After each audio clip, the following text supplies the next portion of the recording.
Modul 9 sudah ada yang baca. Ini tentang konsumerisme, perlindungan konsumen, sama perubahan perilaku konsumen. Udah ada yang baca?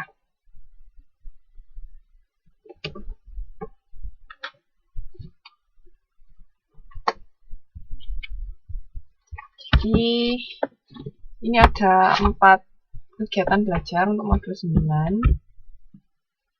Itu ada model sama penelitian perilaku konsumen juga.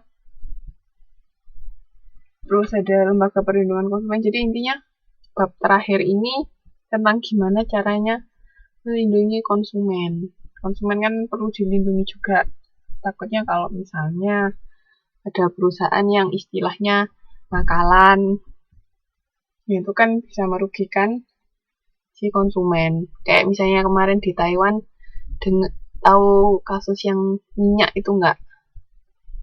Minyak yang ternyata bahannya ada campuran dari, bukan benar-benar minyak asli semua, campuran dari hasil olahan bekas makanan.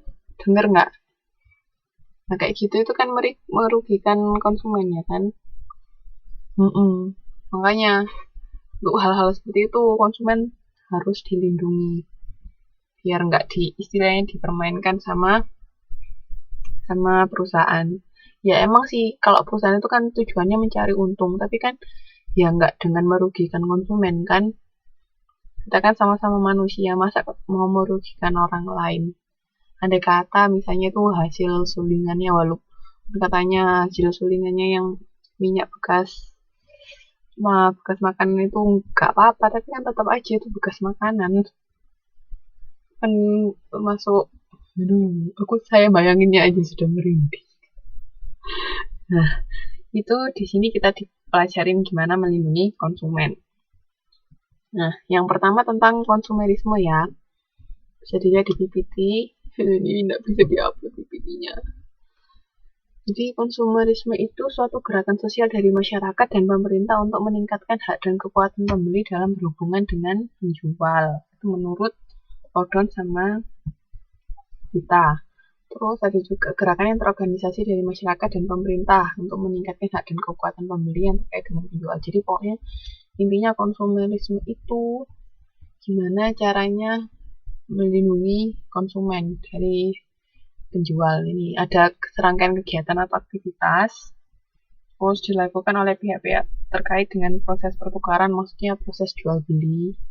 Misalnya pemerintah kan juga perlu melindungi konsumen dan produsen. Dia kan sebagai pengayomnya yang bikin undang-undang. Kan semua bisnis di negara manapun kan pasti ada aturannya. Itu kan dari pemerintah. Terus bisnisnya sendiri, organisasi independen, masyarakat juga atau konsumen. Nah, di sini juga untuk meningkatkan kekuatan pembeli. Untuk melindungi pembeli dari penjual. Nah, itu di modul itu ada beberapa contoh kasus ya. Itu gimana kan kalau memang misalnya ada kasus kan pasti perusahaan harus bertanggung jawab. Nah, itu gimana caranya dirugikan. Kayak itu misalnya yang contoh 3 itu keracunan yang dialami beberapa orang calon TKW di tempat penampungan mereka setelah mengonsumsi mie instan. Nah, berarti kan ada sesuatu yang nggak benar dari mie instannya. Terus juga misalnya